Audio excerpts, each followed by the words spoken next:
What's going on, YouTube? This is SG1 Sports, and you're watching our college football channel. Last week was not my best moment in the Upset Alert series. Didn't quite go as well as it normally does here on this series. We missed a lot of them. We only had one of the 8 games was actually an upset, but where we failed is as I missed several games that did turn out to be upsets. The one upset that did happen from the video last week, and if you're new to this, we pick 8 games where the spread is 4 points or more, and we try to pick the games that we think are most likely to be upsets. I'm not saying they're all going to be upsets, but the most likely big upsets to happen, the teams that need to be on upset alert. Usually 2 of those 8 games turn out to be upsets, sometimes 3, sometimes even 4, but we pretty much always from those 8 games get 2 upsets. Last week we only got, from my 8 picks, only got 1 upset, and that was Kansas upsetting Houston. Had some really close calls, though. Western Kentucky was very close to beating Indiana. Old Dominion only lost to Virginia by a couple. We saw the finish of that Cal-Notre Dame game. That was crazy. And then Miami and Texas A&M. I felt like Miami had plenty of opportunities. They just played like they didn't want to win that game. So you had 4 games there that were very close. But the games I missed, I mean, who saw Northwestern losing to Southern Illinois? I don't think anyone really saw that one. I should have had Tulane and Kansas State on there. That's one that I just missed on. I overlooked it. That was definitely an upset alert game for Kansas State with Oklahoma the next week. Missed that one, didn't put it on there. Marshall, Bowling Green, look, I had no idea that was going to happen. And then Eastern Michigan and Arizona State, didn't see that one coming. But so we had some pretty big upsets last week, but they just didn't make it onto the video. Let's see if we can do better this week. Again, the goal is for to pick 8 games, and 2 of these games will actually be upsets where the spread is 4 points or more. Starting, and we're going from least likely to most likely, in my opinion. I think the least likely of these 8 games is that Clemson will be upset by Wake Forest.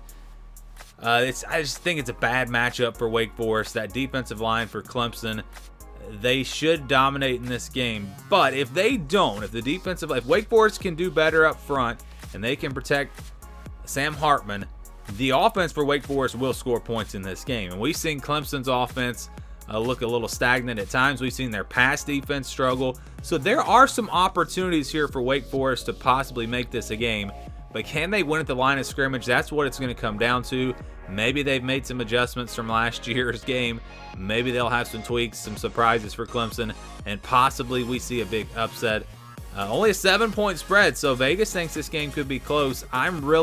This is one of the games I'm most intrigued to see coming up on Saturday. All right, USC and Oregon State. This is an obvious pick. It'll be at 9:30 Eastern time on the Pac-12. Why is this game on the Pac-12 network? So many of us do not get the Pac-12 network. This is the first chance maybe to see USC in a big test on the road, and we're not going to get to see it, at least a lot of us. USC only favored by 6.5, and I think for good reason. Oregon State's a good football team. It's not that USC is overrated, in my opinion. Oregon State's just a good team. Maybe they're underrated. They're 3-0 coming in. They're playing at home. They're going to be ready for this one. I think it'll be a great game. USC has a big talent advantage. They should win this game. But if they don't bring their A game, Oregon State can absolutely make this a game in the 4th quarter. How about Florida and Tennessee? This one's at 3:30 Eastern time on CBS. Tennessee favored by 10.5. That is a huge number in my opinion. We're talking about a Florida team that beat Utah in week 1. I know it's on the road for them. Tennessee's looked really good, but that's just still a big number for a rivalry game like this. Tennessee, is it maybe a mental thing? I mean, they've really struggled with Florida, so possibly they struggle in this game. I don't know if Tennessee has faced a team quite like Florida. I know Pitt, they've got some good things, but they're a good team, quality team. But Florida, I know they haven't played great the last couple of weeks, but they've still got a lot of talent on this roster, and I think they can make this game interesting. Looking forward to seeing what happens in this one. So maybe Clemson Wake Forest is one I really want to see. This is another one that I really want to see. Really just kind of gauge where these teams are, because we still don't know for sure. I think about Tennessee. The Pitt win was great, but let's see them play another quality opponent and see if Tennessee is maybe for real. Maybe they're a top 10 team this year. All right, Texas and Texas Tech. This one's at 3:30 Eastern time. Both teams 2-1. This will be on ESPN. Texas favored by 6.5. No Quinn Ewers, of course. This will be a good matchup. It's rivalry. Texas, if they play like they did against Alabama, they shouldn't lose this game, but they don't always play that well. Look at the first half last week. It's on the road, tough place to play. This is just one to keep an eye on for sure. Texas Tech is a good football team, and they're going to be fired up for this one. How about Oregon and Washington State? This one will be on Fox at 4 o'clock Eastern Time. Oregon favored by 6.5 points. On the road, tough place to play at Washington State. Washington State's 3-0. Remember, this team went on the road and beat Wisconsin, so they're not bad. Still a lot of unknowns about this Washington State team and really how good they are. Oregon looked great last week. Can they follow that up and play great again a second week in a row on the road? I think it'll be a test for them, and I think this game will be close, and I think that's why the spread's only 6.5. South Florida and Louisville. Louisville's favored by 14.5. This will be at noon Eastern Time, and you'd think that they should take care of business, but I think there's a couple. First of all, South Florida played Florida really tight last week. That was a close game, came down to the fourth quarter. Louisville's coming off of another loss, a tough loss at Florida or at home to Florida State, and you have to wonder about their confidence right now. I think Scott Satterfield is he's teetering on the edge. He is teetering on the edge. A bad loss like this, and I think it could all fall apart for Louisville. They win this game, win a couple more games, get back on track, and it still could be a good season for Louisville. But this is one to watch. Is the team still all in there? Or is the confidence a little shaken after a couple of losses early in the season? This is one to watch. I think this one could be close. South Florida, again, played Florida close. Why couldn't they play Louisville close? This one should be good. Missouri at Auburn, 12 o'clock Eastern Time. Auburn favored by 7. The game is on ESPN. I don't think Missouri's all that great this year, but Auburn, I mean, you look at the quarterback position for them, it is terrible right now. Maybe we see Zach Calzada in this game. I know I'd like to see him, see what he can do. TJ Finley will not play.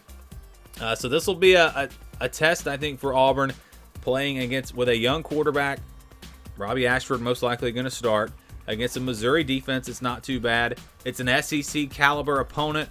Missouri will be fired up. They're going to be kind of, they'll have that underdog role in this game, going on the road, looking to pull off a big win. So if Auburn turns the football over like they have the last couple of weeks, they could absolutely lose this game. Missouri is good enough to take advantage of that and possibly win this one.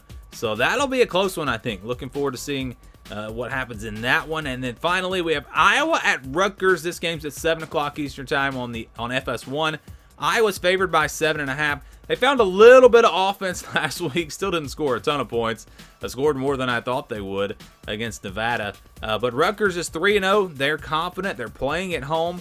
This is a quality team. They're not the old Rutgers. They're pretty good. And how about a lot of these teams like Rutgers, Duke, Kansas? A lot of teams 3-0 that were in the basement of college football. Even Vanderbilt's 3-1 just a few years ago. Rutgers has kind of climbed out of that. They've got some talent. They're going to be, I think, ready for this one.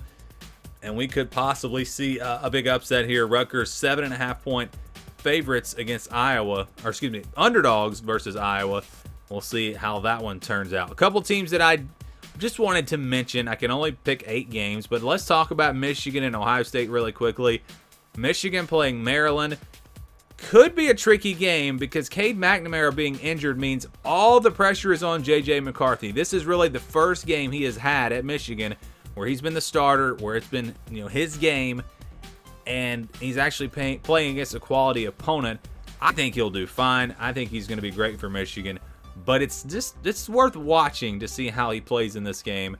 And Maryland can score some points, so this one could turn into a shootout and be a pretty close game. And then Ohio State playing Wisconsin. I think Ohio State's clearly the better team, but Wisconsin will have a good game plan. They're going to slow this thing down, run the football. Could be a game similar to that Notre Dame game. I don't see Wisconsin winning it, but it'll be interesting to see how that game plays out as well. So I just wanted to mention those two teams, those two games, as we head into week 4. Give me your thoughts. Who do you think should be on upset alert? Who do you think is actually going to get upset? Let me know down in the comments below. Thank you for watching, and stay tuned for more here on the SG1 Sports College Football Channel.